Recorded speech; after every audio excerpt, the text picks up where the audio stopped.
Orang yang yakin itu akan mengeluarkan lebih banyak daripada orang yang nggak yakin. Oke. Makanya Make kan sense. orang bilang gini ya, kalau kamu mau pergi untuk deal sama orang, ketemu sama orang, maka sikap mentalmu adalah bersikaplah seolah-olah semua ini sudah terjadi. Para motivator bilang, kalau kamu mau menjadi orang yang kamu mau, maka bersikaplah seolah-olah kamu sudah jadi orang itu. Bagaimana kira-kira kalau kamu bersikap? Kalau kamu sudah jadi seorang yang kamu mau itu. Itu kan mental state tuh. Betul. Sehingga itu mengendalikan seluruh kemudian badan kita. Betul. Nah, ini juga sama, keyakinan terhadap Allah bahwa Allah pasti akan menghargai dan akan membalas setiap perkara terbaik, itu akan membuat kita melakukan hukum sebab akibat yang paling maksimal. Iya, maksud akal. Iya. Iya. Bedakan dengan pasrah. Pasrah. Iya. Pasrah itu Pasrah dan tawakal tuh jauh.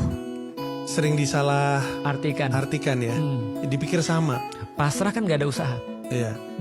Tawakal tuh justru memberikan terbaik karena yakin bahwa kita akan diberikan. Betul. Lewat tindakan sebab akibat yang paling optimal. Iya.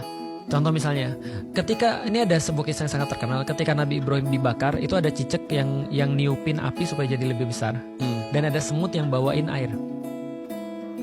Ini kalau konteksnya stand up lucu banget sih. Silakan tapi lanjutkan.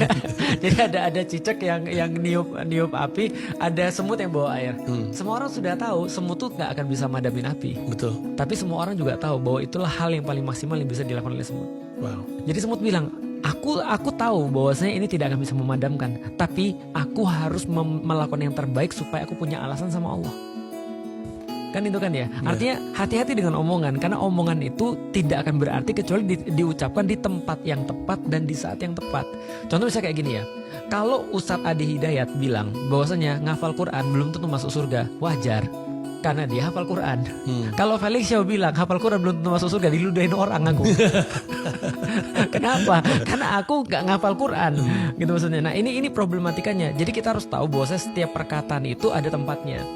Ketika ada orang lagi menjelaskan tawakal kepada Allah ataupun tauhid kepada Allah, menyerahkan segala sesuatu pada Allah, meyakini janji Allah, itu adalah hal yang benar untuk dikatakan. Tapi ketika orang lagi terus kemudian melihat ada banyak hal yang terjadi, mereka sulit, banyak orang yang terus kemudian kehilangan pekerjaan, banyak orang-orang yang gak bisa makan, banyak orang-orang yang utangnya bertambah banyak dan seterusnya, ini adalah sesuatu yang sangat tidak tepat untuk diucapkan. Nah ini maksudku yang harusnya dipahami oleh setiap dai. Tapi kayaknya banyak orang ya, nggak usah dai deh, nggak usah ustadz dan nggak usah ulama. Setiap orang tuh kayaknya milih-milih soal, ya lu kan bertauhid aja dan ya enggak. Kayak misalkan contohnya, kalau dalam konteks dolar lagi naik, kita diminta untuk bertauhid. Tapi nanti kan kalau kita tanya, kalau gitu lu mau nggak ngasih seluruh penghasilan lu sama satu orang? Bagus lagi. Terus lu bertauhid aja sama dia? Pasti Bagus jawabannya lagi. enggak.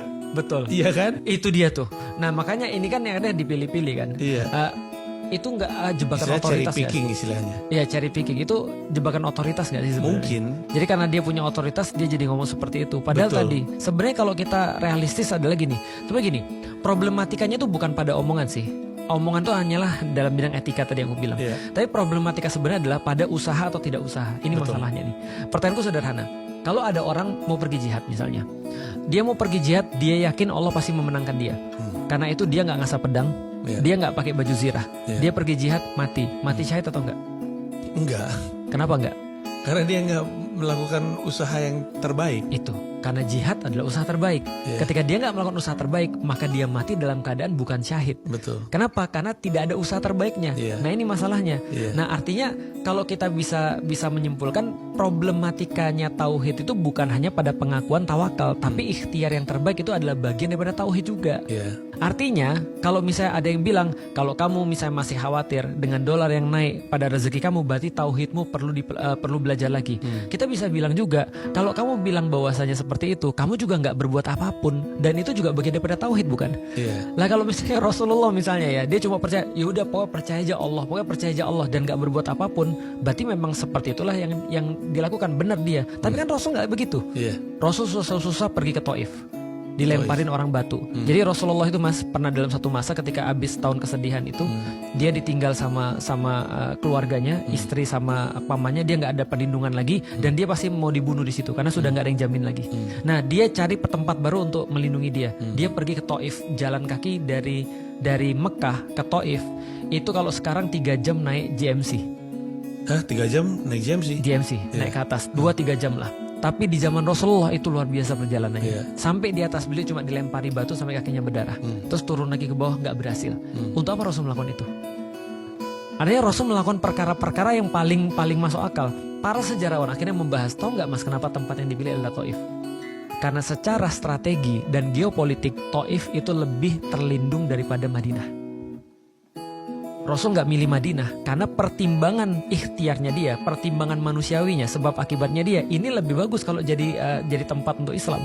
Benteng alami, nggak bisa diserang, puncak gitu kan ya, banyak air, banyak makanan dan segala macam dibandingkan Madinah. Madinah memang banyak kurma, tapi plain, mudah diserang orang. Dan tempat ya antara Syam sama Mekah, tapi Allah kan akhirnya memberikan di Madinah. Allah selalu memberikan pertolongan pada orang-orang yang meyakininya, tapi mengharuskan kita untuk berbuat yang terbaik dulu untuk itu.